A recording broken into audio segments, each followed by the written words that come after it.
Welcome to Beyond the Ring.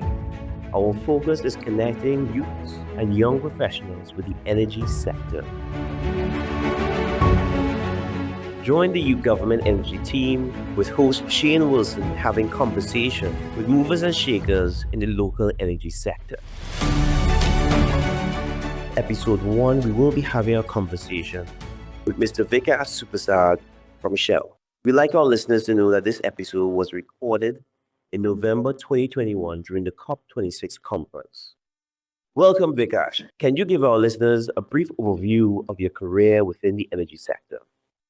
Thanks very much for having me, Shane. It is really a pleasure for me to share a bit of my experience in the energy industry in the hope that it might answer some of the questions in the minds of your listeners or perhaps inspire new ideas in the next batch of young energy professionals in Trinidad and the wider Caribbean. So, about me. I'm a deal lead in Royal Dutch Shell's or simply Shell's central deal making team, where I currently support oil and gas exploration deals. To explain this a bit more, let's take Trinidad as an example, where we have companies like Shell, BP, BHP, and others that produce natural gas. Now, many years before production can actually start, we must first find these hydrocarbons by drilling exploration wells either in onshore or offshore acreage. And for a company to get access to a country's acreage like Trinidad, the deal lead prepares a bid to participate in what is essentially an auction that is run by the government. And at the end of the process, the government will award the rights to a company to explore that acreage. Or maybe to a group of companies, and hence the lead will negotiate partnerships with other energy companies as well, either to bid together or sometimes even after the other company has won, which we call farming into someone else's acreage. For example, a recent deal that I worked on was one that took Shell into offshore Suriname, where exploration activities are currently taking place. But before this, I worked on other deals such as the Dragon cross-border gas project with Venezuela, and I previously led the 112 megawatt solar project that is currently being developed in Trinidad with BP and Lightsource BP together with Shell. Now, deal making is an exciting career, but not every opportunity that comes your way turns into a successful deal. The public only hears about the deals that actually close, but in fact, a good portion of a deal maker's time is spent on deals that don't happen. And this requires patience and resilience as a deal maker. And I think the more skilled you are, the earlier you are able to recognize that a deal isn't going to happen. And in fact, it takes a bit of courage to pull the plug early. And that could really be tough, especially if there's a lot of excitement and public interest in the deal. But I had no idea I was going to end up here. And in fact, my career started with a bit of disappointment. When I graduated from University of the West Indies in 2002, trains 2 and 3 of Atlantic LNG were just starting up, and the energy industry in Trinidad was expanding rapidly, a very exciting place to be. All of my friends were moving to multinational energy companies and to the Point Lisas industrial estate, but I didn't land a job in energy, and in fact started working in the lab at Unilever, or Lever Brothers as it was called, one of the world's largest manufacturers and distributors of fast-moving consumer goods. I, I was still keen on moving to the energy industry, and I didn't really see this as a setback. Of course, taking this in stride while learning as much as I could about that industry. And within 3 years, I worked my way up to production manager. And by 2005, I was leading a team of over 200 staff and contractors. Now, fortunately, Shell's downstream business in Point Lisas wanted someone in their planning department, and I moved over there in 2006. Shortly thereafter, I had a stint in Mexico, then moved back to Trinidad as a planning manager for Colombia, Venezuela, and the West Indies. And I spent some time as well as the operations manager for the Trinidad facility. But I was always interested in the commercial side of the business. So I followed up my chemical engineering degree with an MBA in 2012. And soon after that, Shell bought into Atlantic LNG in 2014 by acquiring 25% of Repsol's interest. So I was fortunate to join the midstream commercial team where we managed Shell's interest in Atlantic LNG. And then 2 years later, when Shell bought PG, acquiring another 25% of Atlantic LNG in the process, I had the opportunity to move to the upstream commercial team where I did a bit of strategy as well as the deals that I mentioned before with Venezuela and the renewable energy. Um, Now, at first, I thought that my time in Shell's downstream business, where I spent about 8 years, that it was more of a hindrance to somebody joining the upstream commercial space. But apparently, the senior leaders in Shell didn't see it that way. And I was very fortunate to be appointed as a business advisor to two consecutive Shell vice presidents over the period of 4 years. Firstly, Louis Prado, who was the chairman for Shell Trinidad and Shell Venezuela, and then to Derek Hudson, who we all know as a sort of stalwart in the local energy landscape. I had a tremendous time working with them, learning so much from them, and of course, learning so much from many other fantastic colleagues in Trinidad before moving to London in 2019, where I am today. Wow, Vikash, that's been a great brief overview of the various roles that you've held during your career within the sector. And while we're on the topic of career, one of the things I like to follow up now in our conversation is what advice you can offer our listeners, looking to develop their career. And I'd also like to hear from your perspective, especially looking at probably developing their career within our local energy sector in Trinidad and Tobago. So let me start by sharing a short story of a conversation that I had with a young man recently, 25 years old. He said, "Hey Vikash, what do you think about following up my master's degree with a PhD in analytical chemistry?" I said, "Wow, that's excellent. That's impressive. Tell me some more. Why do you want to do a PhD in analytical chemistry?" And he said, "Well, my mom always wanted me to." I said, "Stop right there. It's clear that your mom wants this PhD more than you want it." And if I think to myself, the same probably would have applied to me. If I could go back in time to high school or just entering university and ask young Vikash, based not just on the activities that I like, but also the things that I think I'm good at, which industry would I have liked to enter? And it probably would have been something along the lines of investment banking or venture capital or finance. Now, that is with almost 20 years of experience speaking now. But I think it's the first question that any young person coming out of school or just pursuing a first degree needs to ask themselves. Do you want to be in the energy industry and why? In my case, with a bit of strategy and some good fortune, I was able to find an area of the energy industry which makes the most of my strengths. Dealing with various stakeholders, managing complexity, negotiations, which are things I also really enjoy. And thus, I was able to find a place in deal making and new business development, which thankfully, in a large integrated energy company like Shell, you sort of have this ability to move around into a host of different roles throughout your career. So, to go back to the story a minute ago, I think the worst decision you can make as a young professional is pursuing a career for the wrong reason. Either because you think this is what your parents want you to do, or because all your friends are becoming doctors, so you want to become one too, but you hate the sight of blood and needles and you don't like dealing with people. Or you might also choose a career where you are making a good salary, but if it is a chore to drag yourself out of bed on a Monday morning, and by the end of the week you can't wait until it's Friday, then definitely you are in the wrong career. So I truly believe that with the options that young people have today, social media, access to technology and information, you can truly do whatever you like and success would come. Now, it is not as easy as it is for some as it is for others. I know there are families where a young person needs to be earning money from a young age because there are financial responsibilities. And in this case, I would say still find an hour a day to carve out that space to pursue something you really enjoy, something that you are good at. And I think success will come in time. I have always viewed my role in the energy industry as one that supports people, supports communities, and supports our country in meeting its day to day energy needs. And importantly, for an economy like Trinidad and Tobago, the energy sector is a key driver of our relative economic prosperity. So I'm really, truly proud to play a part in major projects that support this economic development. And now, assuming that you do genuinely love the energy industry, what advice can I give? I think it starts with doing a bit of SWOT analysis on yourself. What are your strengths? What are your weaknesses?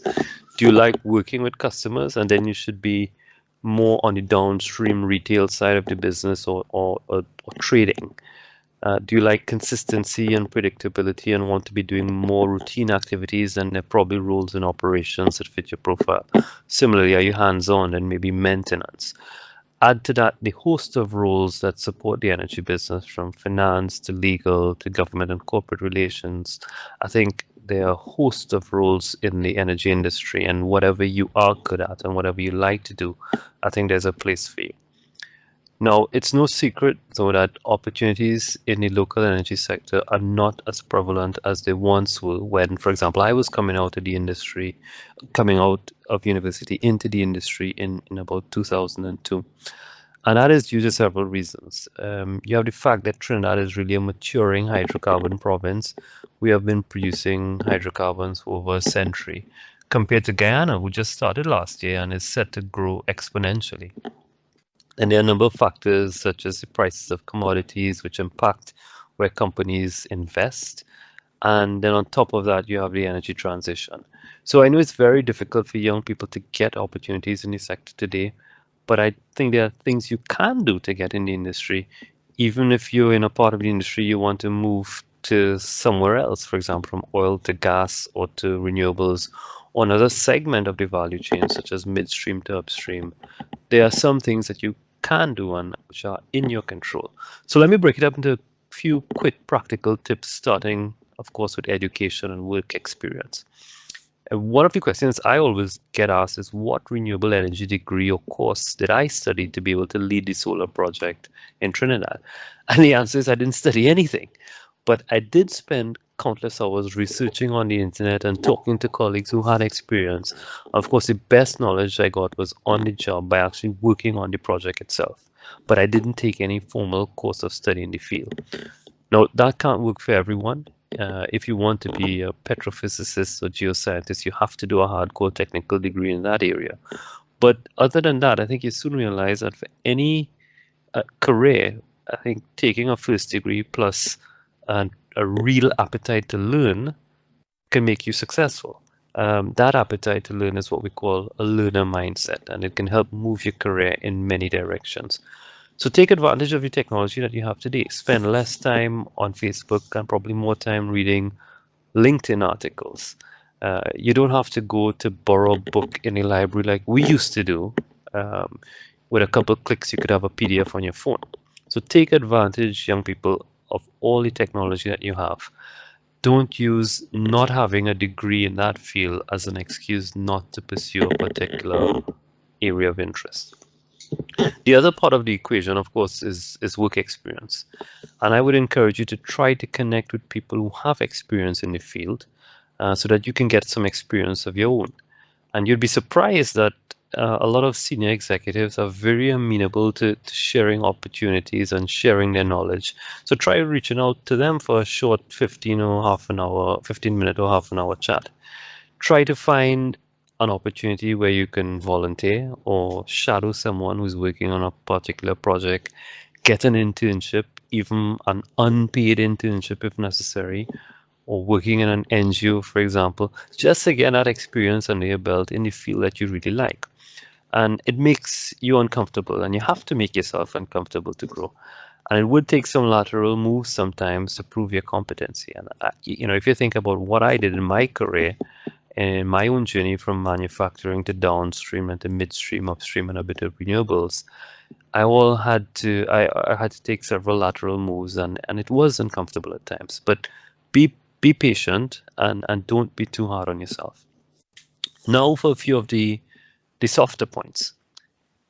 One of them is language, and I was fortunate to be in two organizations that had a Latin American reporting structure. And because of that, I had the opportunity to work in Mexico, where I learned Spanish, and I brought that back into my roles while in Trinidad. Now, we boast in Trinidad of having an access to the Latin American market, from Central America down to Argentina, 420 million people speaking Spanish, with 30 million just in Venezuela and 50 million in Colombia, both of them having their own energy industries. But how many of us in Trinidad could actually have a proper conversation in Spanish? So I want to appeal to your young listeners: immerse yourself in a language, read a book in a foreign language, watch that movie in a foreign language, because maybe you want to move to a renewable or tech firm in Europe, in Germany, Netherlands, Spain, Italy, and I think language would give you that serious advantage over others.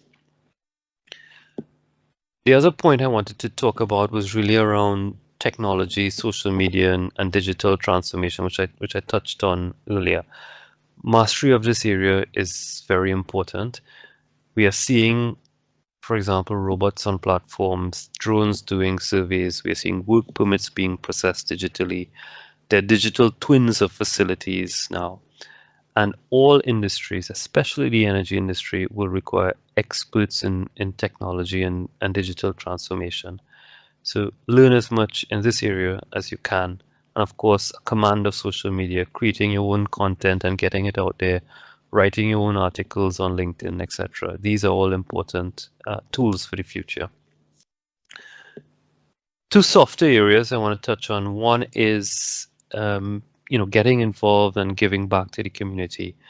In my own role, I try to give back as much as I could to my alumni, to my community, working with various organizations, and recently with young people across the Caribbean, working alongside the UN Sustainable Development Goal team. And I encourage us as young people who grow in a career, do not forget to look back and try to pull up the others behind you. That's the only way we can grow as a country, as a region. And also included in that, I think diversity and inclusion are important values to have. For me, I have a young daughter and I want to see more girls and women in science. Working in a multinational company, I also want to see the faces in the boardroom more representative of the countries in which we operate. And I think regardless of where you land in this world, we all have a responsibility as Caribbean people to give something back to our region. So this is an important value I think you should have, and always keep this in mind as you go forward in your career.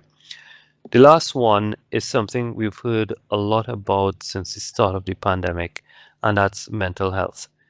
Don't underestimate the importance of your own mental health. This has been a taboo subject in the past.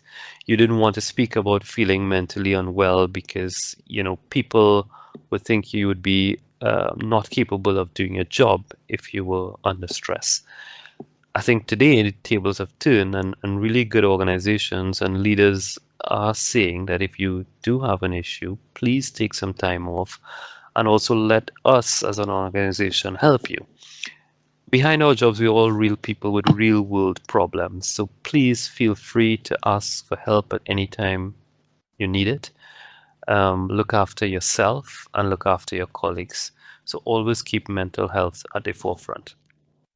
Thanks, Vikash. I think you gave our listeners a lot of great advice.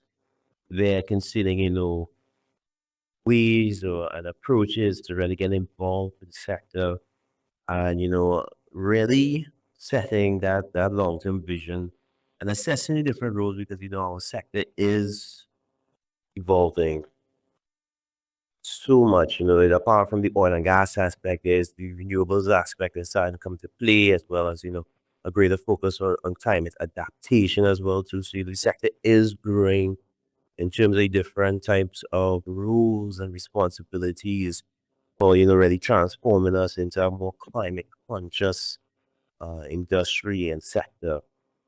And I'll be on that thought, of transformation.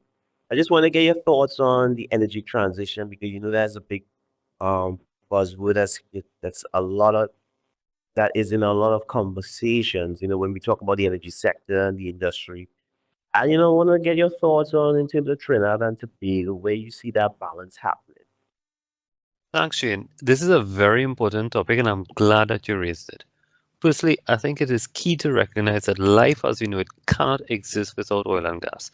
From the fuel in our cars, planes, ships, to the plastics we use in the healthcare industry, to power generation in many parts of the world, this still comes from hydrocarbons. That is a fact. So the energy transition and limiting the global temperature rise to within 1.5 degrees Celsius, which by the way is something that is absolutely necessary.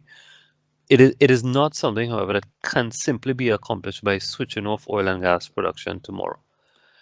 Today, renewables make up just a small portion of our energy supply, and while they continue to grow, and while we ensure that the investments are made into these new technologies, oil and more so gas will have an important role for several decades to come. But looking internationally before we start talking regionally and locally, we see developed countries like Denmark banning new oil and gas exploration licenses. And you're seeing in parts of Europe, there are activists stating that new oil fields should not be developed. And yes, that may be possible in wealthy developed nations. But if you look right next door in Guyana, that just started oil production last year and has 10 billion barrels of crude oil that will take decades more to produce and will require plenty more wells to be drilled, or similarly in Suriname or even in Trinidad and Tobago. Do you stop producing hydrocarbons and stop issuing new licenses? I don't think this is the wisest decision for developing countries, which, by the way, Guyana, Suriname, and Trinidad are all recognized as small island developing states. And I recently spoke to a group of young UWI students from across the region, and one of them, a Trini like me, said to her Guyanese colleague that Ghana should stop oil and gas production and focus instead on renewable energy. And that prompted some good discussion in the group, as you can imagine.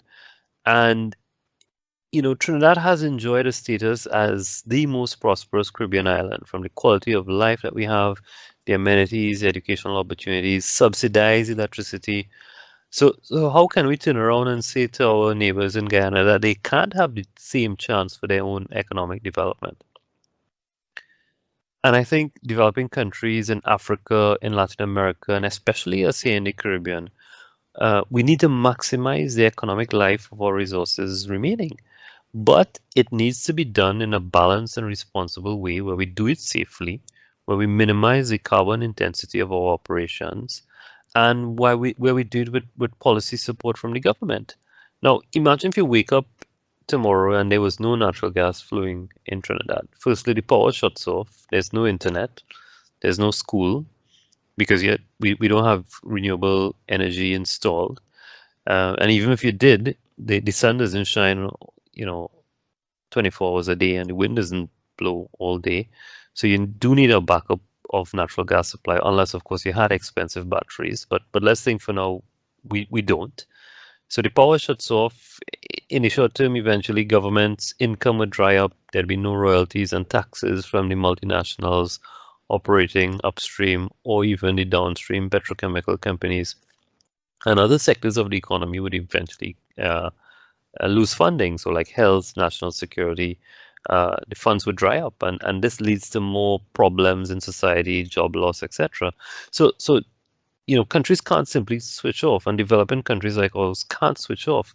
But instead, we need to manage this transition collaboratively with the industry, with government, and importantly, with the end users and customers like us who generate that demand for hydrocarbons. And looking regionally, we see there are some countries who have more aggressive renewable energy targets. For example, Barbados by 2030 has pledged to become net zero.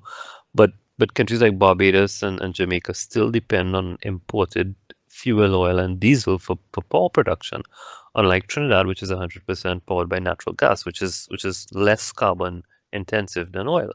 So there are differences within the region, but it's all driven by the different energy mixes that we have in our economies. So I think what we need to take away is that oil and gas will be here for a long while and continuing to drive the economy of many developing nations, including the Caribbean. But all important energy transition needs to be carefully managed, it needs to be collaborative, and it needs to be supported by adequate policy as well. Vikash, I have to agree with your training. in terms of balance that is required locally, given, how, as most people should be aware of, we are a gas-based economy more than even oil. And, definitely our transition will look different. And, and how, it is going to require a great effort from all stakeholders, industry, regulators, from our government. And, we can only hope to be part of that process as well too, really helping the transformation required for Trinidad's energy sector, and also meeting the energy needs of our country as depended on a legacy system for so long. This talk about energy transition would not have probably been pushed as much without the COP26 conference that is happening right now this week. And, just to hear your thoughts, what would you like to see from COP26 that really comes out? Or what are you hoping that will stand out as something good from the conference?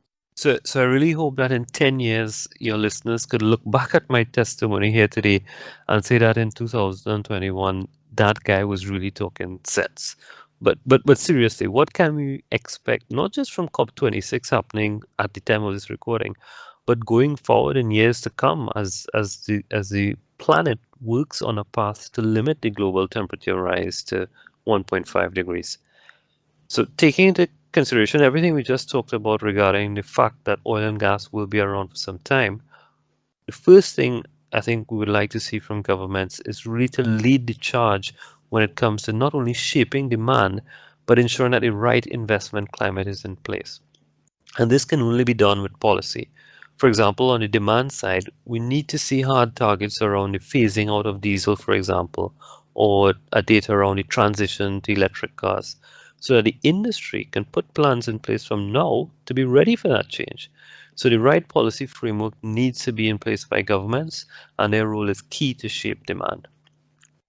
Secondly, as we stand, national promises are insufficient. So we are on course for greater than 2 degrees Celsius temperature rise by the end of the century, and clearly deeper cuts need to be made. Developed countries are responsible for almost 80% of all emissions, and therefore we need to see deeper cuts by the top emitters.